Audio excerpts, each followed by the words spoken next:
top stories of the day. Understand the issues that matter. This is Manila Bulletin News on Web. Your quick rundown of top news in the country and around the world. Manila Bulletin, celebrating 120 years of timely stories and timeless truths. Be fully informed.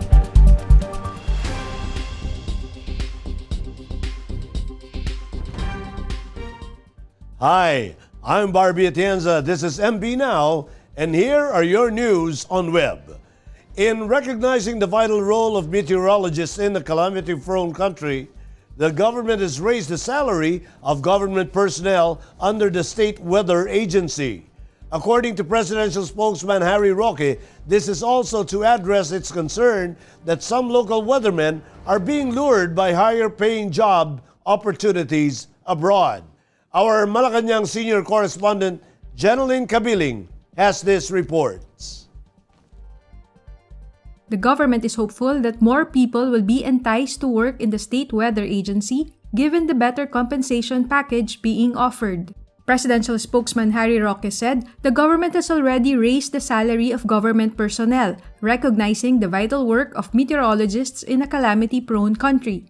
The government's incentive sought to address its concern that local weathermen are being lured by higher-paying work opportunities abroad. Alam niyo po, palaging problema yan na yung ating mga weather forecasters pinapirate ng iba't ibang bansa. Ang solusyon naman po natin dyan ay yung pagtaas ng government standardization law. And we have just implemented another round of salary increase. No? At magpapatuloy naman po yan. Apart from better pay, Roque said the Filipino nation is grateful for the men and women of the Philippine Atmospheric, Geophysical and Astronomical Services Administration, or PAGASA, for their key role in saving lives and properties. So, hindi lang po sweldo yan, siguro, kasama na rin sa incentive, yung utang na loob ng buong sambayan ng Pilipino dun sa mga forecasters natin dahil ang kanilang ginagampanang papel ay literally can save lives and property. No? Dahil nga po ang emphasis natin as a calamity-prone country, we need to prepare and always be ready for disasters. Roque issued the remarks amid reports that PAGASA requires at least a dozen more weather forecasters to augment its ranks. The country is currently reeling from the destruction caused by a series of typhoons in recent weeks. Ulysses, the typhoon that hit the country last week, triggered floods and landslides that displaced many families from their homes. For MB Now, this is Jen Cabiling reporting. The government is moving to conduct antigen coronavirus testing in evacuation centers in a bid to curb the spread of the disease. Presidential spokesman Harry Roque said the rapid antigen tests will facilitate a swift detection and isolation of any evacuee infected with a new coronavirus disease. Many families have sought refuge in evacuation centers after Typhoon Ulysses brought heavy rains and deep floods in many parts of Luzon last week. The latest calamity has reportedly claimed more than 60 lives and cost billions of pesos in damage to crops and infrastructure. Antigen testing that detects viral proteins in samples from a person is reportedly much faster and cheaper than the gold standard real-time reverse transcription polymerase chain reaction tests. Well, siguro po hindi naman natin masisiguro lahat na mabibigyan ng antigen test. Pero yung tanong po kasi is kung ibibigyan ng test sa mga nasa evacuation center, bibigyan po sila. No? Kung po pwede pong mag-PCR dahil may mga bukas na po ng PCR, talaga naman pong expanded na po yung ating policy pagdating sa PCR test. Yung mga frontliners at hindi lang po health frontliners, yung mga economic frontliners ay binibigyan na rin po natin ng libreng PCR test. No? Pero kung hindi po available ang PCR test, nandyan din po yung antigen tests. At hindi ko po masisigurado na lahat sila ay mabibigyan, pero magkakaroon po ng testing sa mga evacuation centers, lalong-lalo na po doon sa mga merong simptomas. Senate President Vicente Sotto III said members of the Philippine National Police are being too nice in enforcing the country's laws against violators and suspected criminals. Sotto made the observation Tuesday as he pushed for an allocation for a program to educate and refresh policemen with the protocols in carrying out their mandate. In this interpolation of the 191 billion peso proposed 2021 budget for the PNP, the Senate President said he was very much concerned and disturbed with the shootout that killed a Highway Patrol Group officer in Cavite last November 6, showing to his colleagues the viral video of what transpired before the incident. HPG officers flagged down a gray car for not having a license plate and conduction sticker. In the video, the law enforcers were seen asking for documents as they explained to the driver and the passenger their violations.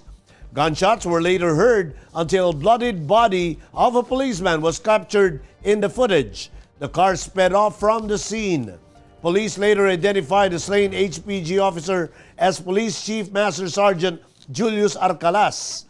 The passenger and gunman, Metusael Cebrian, was also killed while the driver, Raymond Sunjiga, surrendered to authorities 2 days after the incident. Leaders of the PNP agreed with Sotto's views, admitting that the HPG officers in the incident were not able to adequately observe their protocols. I understand the point na dapat daw kasi magalang yung mga pulis natin. Correct. Especially kung traffic stop lang or violation. Okay na maging magalang. Mabuti nga yun eh. As a matter of fact, nakikita ko nga yung mga iba, abusado eh. Kung murahin yung mga pulis, sinisigawan yung mga pulis eh. Mali eh. Because walang plate number, walang conduction sticker, ayaw magbigay ng lisensya, ayaw magbigay ng ID, dapat doon, arestado at antimano.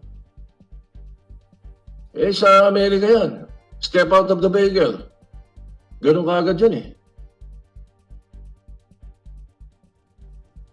The Department of Labor and Employment said more than 1 million job seekers were hired this year through the local Public Employment Service Office or PESO amid the coronavirus disease 2019 pandemic.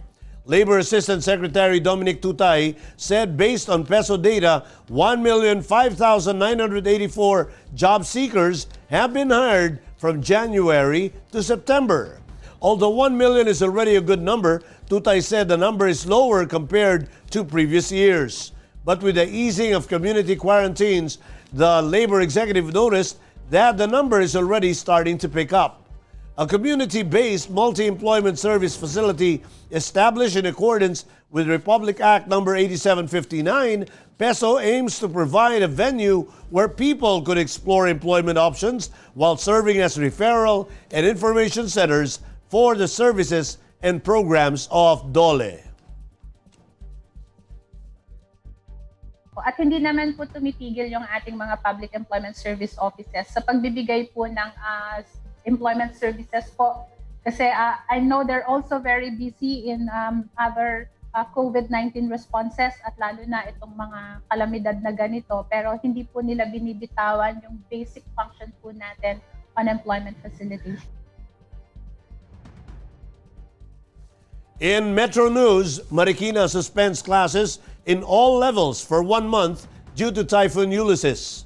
Muntinlupa City to donate 11 million pesos to 21 LGUs affected by the typhoons. And Davao now has only 37 active COVID-19 cases. More from this report. Marikina City Mayor Marcelino Teodoro on Monday announced the 1-month suspension of classes in all levels in the city as Marikina reels from the effects of Typhoon Ulysses amid the pandemic. The mayor said the suspension was to give school officials ample time to reproduce and redistribute learning modules damaged by the recent typhoon. He also noted that some parts of the city are still experiencing power outages and unstable internet connection, which could affect online classes of students. Teodoro said the suspension would also give the local government time to complete its massive clearing operations as part of the city are still covered in mud following the widespread flooding. The Muntinlupa City Government will donate a total of 11 million pesos to 21 local government units in 6 provinces and a city in National Capital Region that were heavily affected by typhoons Ulysses, Quinta, and Rolly. The Muntinlupa City Department of Disaster Resilience and Management said the City Council approved on November 16 the proposed financial aid that will come from the city government's 2020 Local Disaster Risk Reduction and Management Fund as per recommendation of the National Disaster Risk Reduction and Management Council and MCDDRM. The Muntinlupa City Government will give 1 million pesos to Marikina and 500,000 pesos each to 5 towns of Catanduanes, 6 towns in Camarines Sur, 4 towns in Albay, 2 towns in Oriental Mindoro, 2 towns in Cagayan, and in Tingloy, Batangas. According to Mayor Jaime Fresnedi, in the spirit of Bayanihan, the local government of Muntinlupa will continue to lend its hand to towns in the country needing assistance.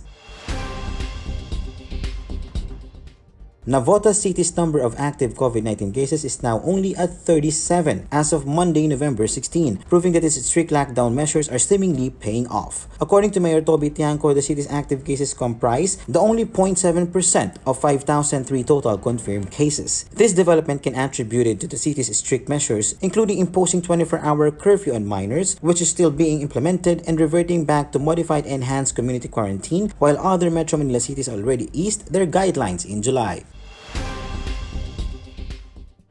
Here are the top news in other parts of the country. Baguio City's top 20 barangays with most COVID-19 cases bared. And registration for Safe Davao QR resumes. More from this report. Baguio City Health Service Office reported that 20 of the city's 128 barangays had a substantial number of coronavirus disease cases. Barangay Irisan topped the list of barangays with 154 cases, followed by Lower Lourdes Subdivision with 132. Slaughterhouse area logged 124 cases. Both barangays Lower Lourdes Subdivision and Slaughterhouse area experienced outbreaks in September. The COVID-19 data showed most of the cases were caused by local transmission, and clustering of cases have become common in households and in barracks, dormitories, or living quarters shared by workers. Meanwhile, with a sharp increase in the number of COVID-19 deaths in the past weeks, Mayor Benjamin Magalong advised persons with comorbidities or pre-existing illness to seek early medical intervention when experiencing symptoms. Registration for Safe Davao QR or DQR resumed on Monday, November 16 and gave the people at least a week to get their personal DQR codes in time for the enforcement of the system on November 23. Individuals, be they residents or visitors, may register through https://persons.safe-davao.com, which has been opened nearly 2 weeks after the website crashed last November 4 due to heavy traffic. Davao City Mayor Sara Duterte said the local government envisioned to employ the DQR system to boost the contact tracing efforts, which have been challenging. She added that the Department of Interior and Local Government augmented 1,500 personnel to assist in the city's contact tracing efforts. The mandatory enforcement of the DQR system has been postponed to November 23 from November 7 to give more time for Davaoenos to secure their personal DQR codes. Meanwhile, barangay personnel have been instructed to randomly scan people within their areas of responsibility to check for violations on the prohibition of non-essential travel.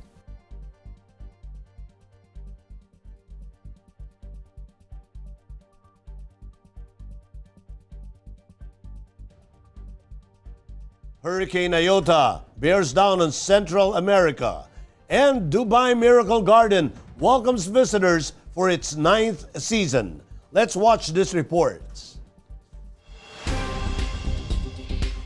U.S. President-elect Joe Biden expressed frustration Monday over Donald Trump's refusal to cooperate on the White House transition process, saying more people may die of coronavirus without immediate coordination on fighting the surging pandemic.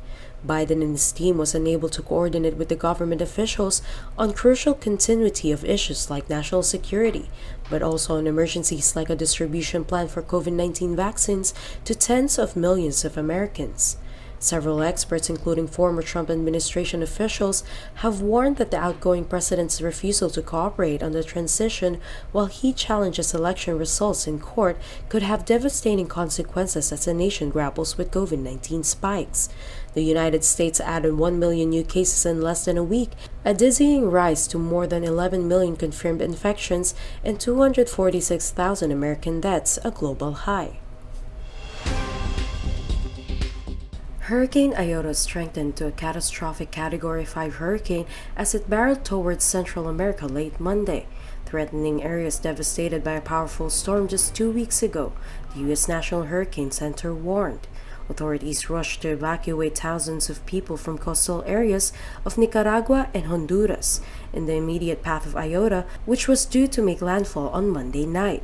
It was packing maximum sustained winds of 260 kilometers per hour with higher gusts recorded. Warmer seas caused by climate change are making hurricanes stronger for longer after landfall, scientists say. Giant flowers in Plantopiaris, some featuring popular Disney characters such as Mickey Mouse and Donald Duck, welcome visitors to the Dubai Miracle Garden, the world's largest flower garden after it reopened its doors for its 9th season. The Dubai Miracle Garden is the largest flower garden in the world, which contains millions of flowers, which about 150 to 200 million flowers are displayed for visitors.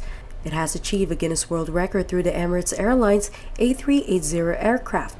It is a life-size design of the Airbus aircraft, 1-to-1 scale in all its dimensions. Approximately 40,000 basins of plants were hung off the structure.